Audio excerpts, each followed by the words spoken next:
kasamahan sa punong ekutibo, sa ating District Director General Guzman, and the members of the Manila Police District, the men and women, officers, to our fellow co-workers in the national government, at sa ating mga konsihal na nandito, na pinamumunuan ng ating Vice Mayor Chi Atiesa, and our Majority Floor Leader Monyo Bangko, at sa lahat ng manggagawa, lingkod bayan ng pamahalang lungsod ng Maynila.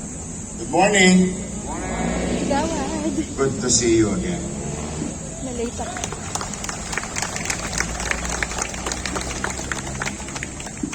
Loobin nawa ng Diyos, this is our first of 468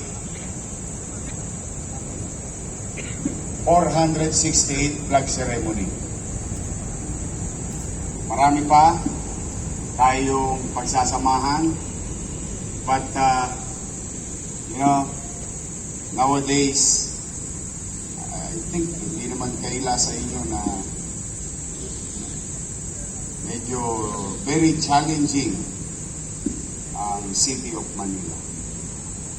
Physically and fiscally. We are, I don't want to sugarcoat anything. Let's just focus and accept the problem, because in problem solving, acceptance is the key. It's the first step. Ang tanong, may problema ba? Meron. Ang tanong, may solusyon ba tayong gagawin? Yes. Together, all of us here, may halaga ang bawat isa sa inyo. Saan mang ahensya, bureau, departamento kayo napapabilang. Hindi kayo nailagay dyan nang wala lang. Kayo'y kinilala, kinuha ng pamahalang lungsod upang maging bahagi ng pamahalaan na paglingkuran ang ating mga kababayan. Yang angking galing ninyo, talino, I hope I'm not asking too much. Please, do some extra steps. We really need to catch up. Back to zero tayo. But, there is one good thing about the situation. Sanay ako nang wala. So, I know how to start with nothing. And I know how to begin. And I hope samahan ninyo kung muling magsimula na maibigay natin sa ating mga kababayan dito sa lungsod ang malinis, maliwalas at panatag na pamumuhay. Wala ko ibang hiling sa inyo, kundi galingan nyo lang. Now, in return, and let this be put it on record, binabalik ko yung dating polisiya ko na sinimulan ko na dati. Kaya lamang binago-bago dahil mas lamang ang malapit sa kusina sa mga nagdaang panahon. Now, to all of you here listening, and please send this to our fellow workers. Mag-apply kayo ng promotion based on merit ang promotion natin muli sa lungsod ng Maynila. Marami sa inyo dyan, alam ko natapakan ang paa ninyo. Minsan nga nagugulat kayo, bigla na lang pumasok sa opisina. yung bagong appointment mas mataas pa kaysa sa iyo. Tama. Opo, alam naman natin yan. Sabi ko nga sa inyo, in problem solving, you accept the problem, then we introduce solution. Noong araw, saksi ang Diyos, 98% ng na-promote na permanent, hindi ko kilala, hindi ko nakita. At alam din niya ng mga na-promote noon, ni hindi niyo ko nakamayan. What is the basis of that promotion or giving permanency sa kanyang kinalalagyan? Ay simple lang, based on merit. So, huwag na kayong kabahan. Kung hindi kayo malapit sa akin, hindi kayo mapopromote, hindi. Mag-apply kayo ng promotion ninyo at based on merit and time of service sa atin dito sa lungsod. At ito naman ang paalala ko. Siyempre, hindi naman ako napunta rito ng mag-isa lang. Meron din akong mga kakamping dala-dala. O, kung kukuha rin lang naman kayong item, ang kunin nyo na, yung sa dulo ng walang hanggan. Hindi yung kayo pa nasa unahan. O bakit? Eh may nauna sa inyo eh. Yeah. True that we have to accommodate you if you are qualified. But maging magalang tayo sa mga kasamaan natin sa loob na opisina na magiging katrabaho natin. Kaya, Madam Jo Quintos, you know the drill. Repeat order lang to. Please, huwag kayong mahihiya. Lalo na kung halimbawa, kayo'y paritiro na. Marami na bang paritiro rito? Good luck sa inyo.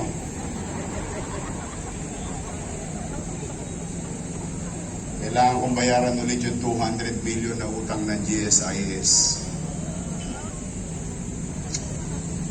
Kawawa naman ang mga magre-retiro. But, na-resolve ako naman na yan dati.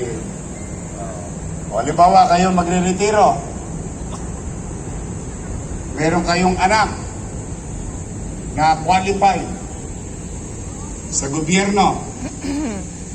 We will make priority of your family.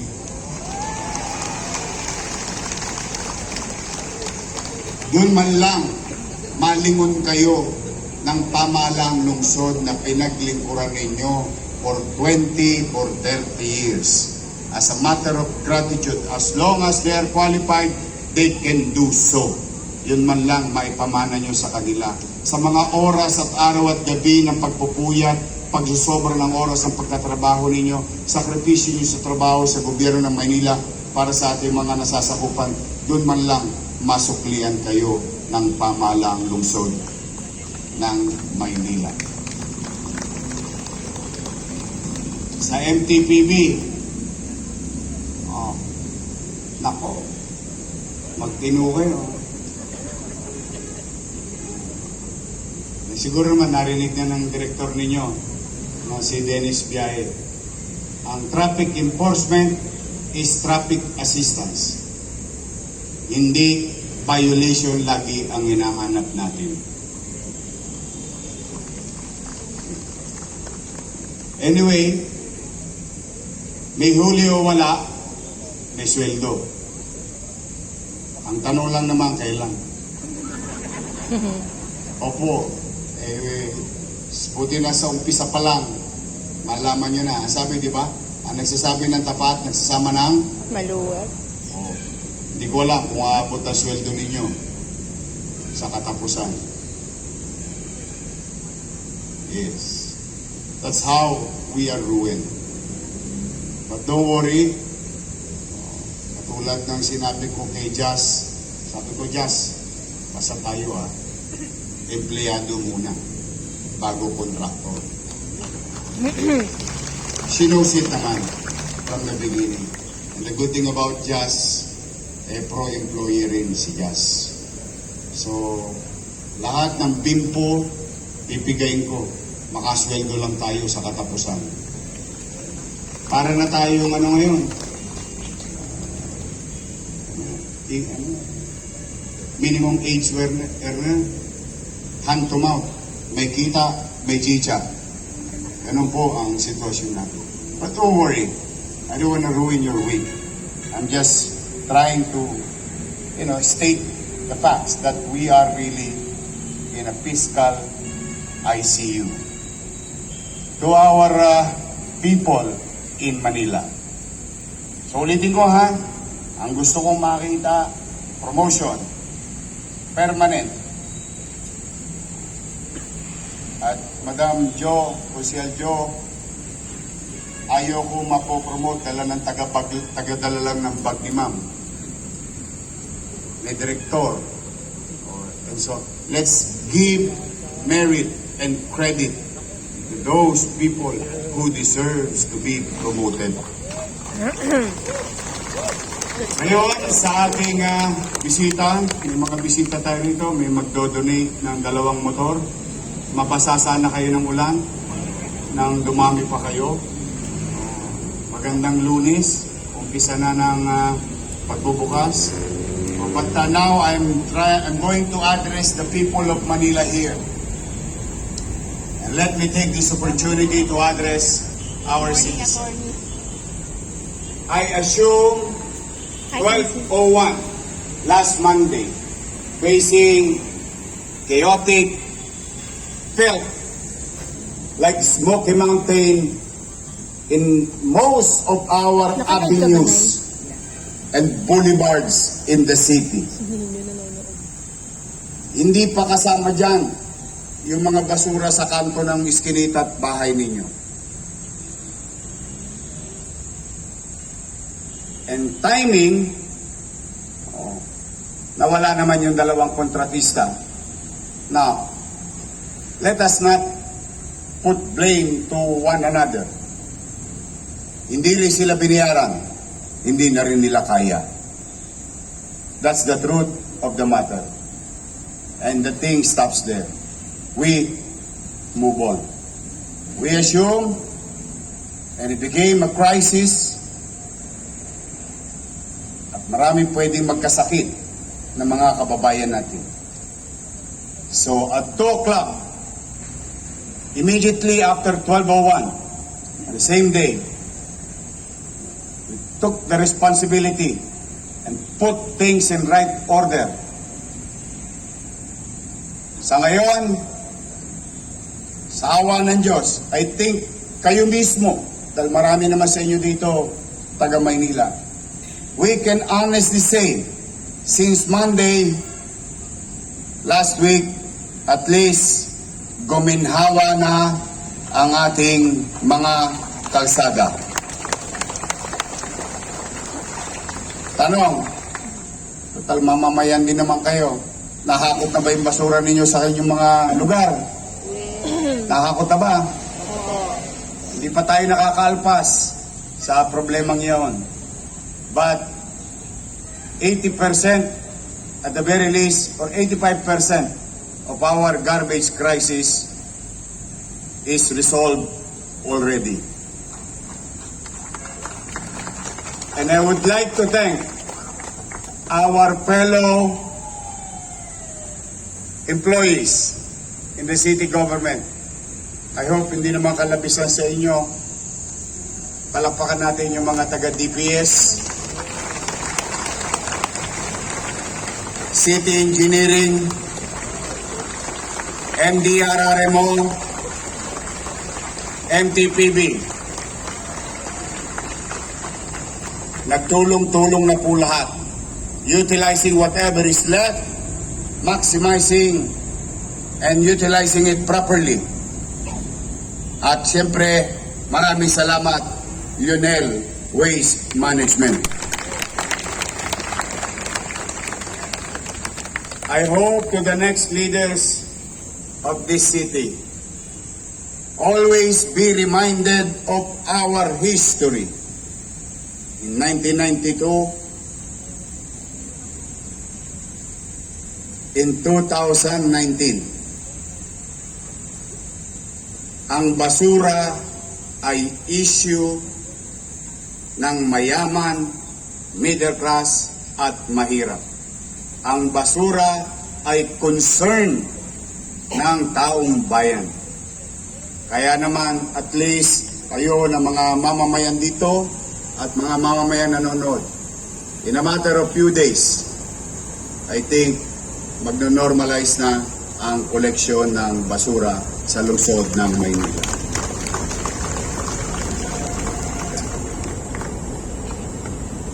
One problem down.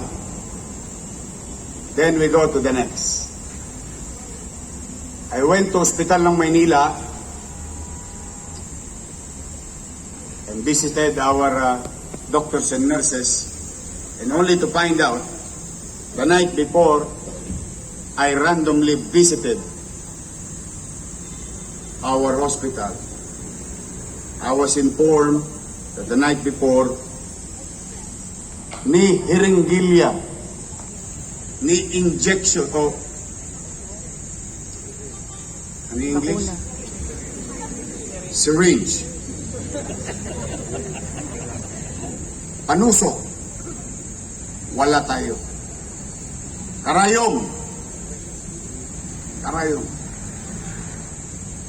Good thing that our OIC Director Padilla and our OIC, masayang-masaya ako, siya ang OIC ng Manila Health Department. Sa Manila Health Department, wala na mga api sa inyo. Wala na sisigaw-sigaw sa inyo. Hindi na rin kakabahan. Yung ibang individual dyan, nakapag-emergency purchase. So why am I saying this? Tanong, sa ospital lang ba ng Maynila yon? I don't think so. I've been around the city, Chichi and I. Ang reklamo ng taong bayan, ang meron lang tayo sa ospital, Togmolo doon, Yakapsul, at Kispirin, at Simangot. Health centers, wala rin. Dahil lamang sa kagustuhan ng ilang individual.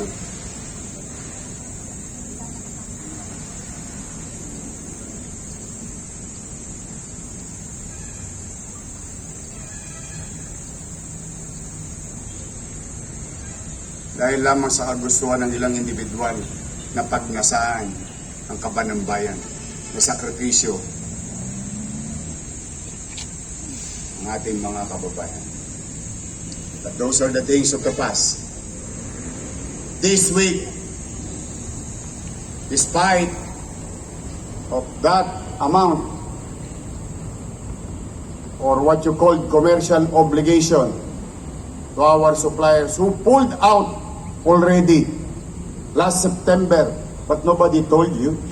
Who pulled out already last February, but nobody told you, because they cannot take such recurrence of obligation, unfulfilled obligation of our city. Now, isang may babaon ninyo sa inyong mga mahal sa buhay. This week, we will move heaven and earth. We will acquire medicine with money or nothing. We will do our best to the people of Manila, to the doctors who are serving there, to the nurses, our BHW. We will find ways. We will find a way this week, and I will update you. Loobin nawa ng Diyos, makakita pa ako ng bimpong basa nang mapiga ko naman. At sisiguraduhin natin maibalik ang gamot sa 6 na ospital at 40 mahigit na health center sa lungsod ng Maynila. Then after that, the third most important thing also, help me address our fiscal problem. Wala akong hiningi sa inyo sobra. Ang hiningi ko lang, yung takda, pumasok sa kaban. Huwag kayong mag-alala. Wala na mga abogado rito na nangaharang at nakikialam ng kanyang departamento.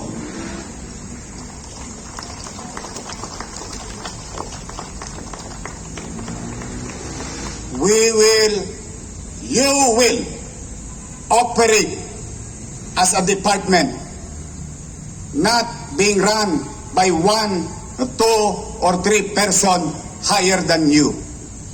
Wala nang ganon. Kaya kailangan ko ng tulong ninyo. Trying to be honest and straightforward. We need to cure, we need to heal the city finances. At wala, again, uulitin ko, wala akong hihinging sobra. Ipasok nyo lang yung piso sa piso. Cuentas claras. Wala na. And we need to do it fast. Kasi kung hindi, malamang sa 30, wala kayong sweldo. Yes, it may sound like a joke, but what if, just what if, walang pumasok? Kasi wala talagang lamang, hindi aabot na ang natitira. Hindi na. Hindi na. So kaya, mga kapwa ko empleyado, pwede ba makisuyo sa inyo? Tutulungan nyo ba ako? Tutulungan nyo ako? Saan ba dito ang assessment? Tutulungan nyo ako? Wala na yung mga siga. Wala na. Maniwala kayo. Wala na mga api sa inyo. Isa lang ang boss. Lagi, isa lang ang boss ng opisina. Hindi maraming boss. Kaya pag may nakialam sa inyo dyan, halimbawa city administrator, secretary to the mayor, sabihin nyo sa akin, tapos na yung mga panahon ng pang-aabuso ng city administrator o secretary to the mayor sa inyong opisina. Wala na. Sino dito yung sa zoning? Wala na rin. Mag-iingat kayo. Binabantayan ko kayo. Pinangako ko yan sa isang matanda. 50 square meter. Nag-a-apply na zoning. Hinahataw ng empleyado. Nangutang sa Pag-ibig ng 600,000.